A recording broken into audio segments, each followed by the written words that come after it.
Hey guys, Dustin here, and welcome to another episode of the Horroritis podcast thing. That show where I use horror to thinly veil the fact that I crave attention because I wasn't hugged enough as a child. Or so I've been told. So in case you didn't know, M. Night Shyamalan is spearheading a revival of Tales from the Crypt. Good lord, that man is busy lately. Even though it's been in the works for a while, it's not set to hit the air until late 2017. According to an article on JoeBlow.com, there are a couple reasons for this. The first one is they want to bring back the Crypt Keeper. Obviously, what kind of Tales from the Crypt could you have without the Crypt Keeper? But in order to do that, they have to clear up this messy rights claim that the character is currently embroiled in. So that's going to take some time to clear up, but hopefully that works out for them. The other reason is they want to take this show to a whole other level. Now, they're going to keep the same half-hour anthology format from the original series, but they're going to add in like this hour-long original thing with shorts, and it's just going to be this big horror block. And honestly, it sounds like it's going to be pretty awesome. And to tell you the truth, I am 100% down with this, as long as they don't try to venture into movies again. I mean, Demon Knight was great. Come on out, everybody! It's time to play! Put a cork in it, Zane! But Bordello of Blood and Ritual? Come on now. So as it turns out, the trailer you've seen for American Horror Story Season 6 is most likely fake. FX CEO John Landgraf explained to the Television Critics Association that they filmed multiple trailers for Season 6, and only one of them was real, while the rest were completely misdirection. He also went on to say that all the scripts coming in to the studio had his name on them, and anything that could potentially be a spoiler had been blacked out.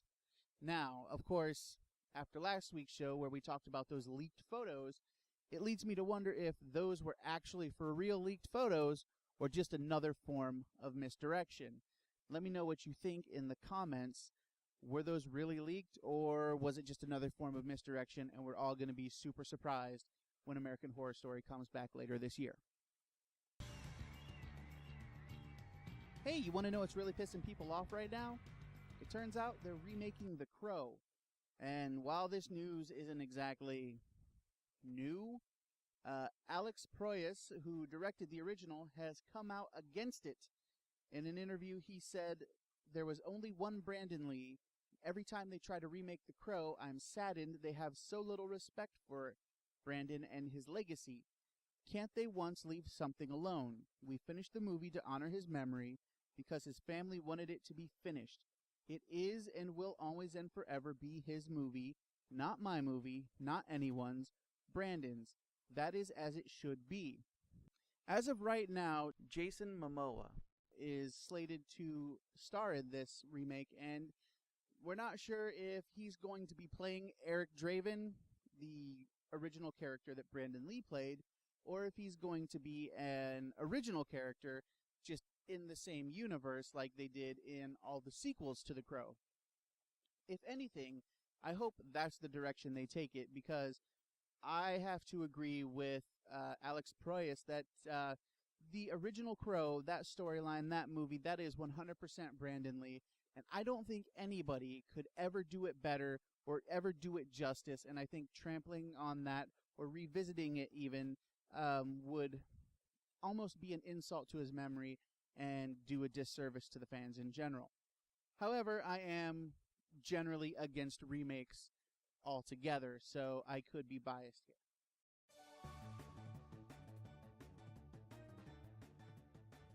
Okay, so if you've been alive for the past couple months, you've at least heard of Pokemon Go. And if you're a bit nerdy like me, you're probably playing it. Maybe even right now.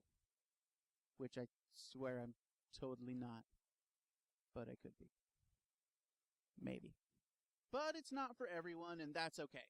Unless you're one of those guys on the internet saying dumb stuff like, "I don't play that game because I'm a grown adult with a job," or "I hunt deer and you hunt Pokemon, how does that taste, ha ha ha," or some other such nonsense. If you're one of those guys, you need to calm down, let people enjoy what they enjoy, and stop being a douche. However, if you're not a douche and you're still just not into Pokemon, there could be good news for you. Coming this Halloween is the horror fans' answer to Pokemon Go. It's called Night Terrors, and it uses augmented reality to give you a horror movie that you can live. Sort of. If you're unfamiliar with the augmented reality thing, basically the way it works in Pokemon Go is that you walk around and it uses your phone's camera, and when you find a Pokemon, it's just basically whatever your camera's pointed at is the background, and it superimposes the Pokemon there, and you play the game basically on this background feeding through your camera. And this game is basically going to do the same thing, except probably not Pokemon, I would hope. According to the developers, Novum Analytics, manipulation is going to be an integral part of Night Terrors. Each step of the way, the game will be playing with your mind, your senses, and questioning what's real and what's not. And I gotta tell you, the trailer for this thing is super creepy and awesome. And when this game finally comes out, and then the Harry Potter augmented reality game comes out, I am just not going to have any time left for anything ever, because I'm a giant nerd and I'm not afraid to admit it. I'm interested in how many times you felt it was necessary to say the word normal. So the last thing on my list this week is something I'm really excited about. They've released a trailer for the movie I Am Not a Serial Killer. And this movie is based on the first book of the John Cleaver series written by Dan Wells.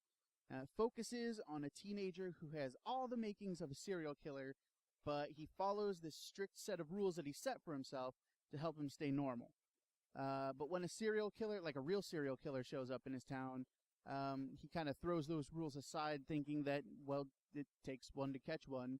And, I mean, Dan Wells is a great author, and the John Cleaver series is amazing. And the thing that makes this even better is that when I saw the trailer, Christopher Lloyd is in it, and that sealed the deal for me, because I'm a huge Christopher Lloyd fan as well.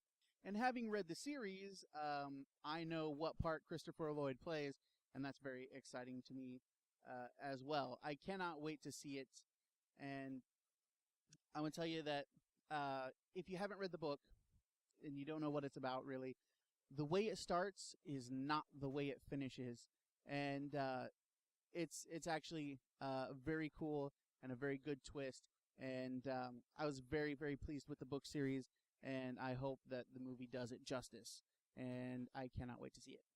So that's it for this episode of Horroritis. Let me know in the comments anything you thought about, anything I've talked about today. If you have suggestions, feedback, whatever, let me know in the comments. Once again, let's get a conversation going. Let's start an argument. Let's do something awesome or just interesting in general.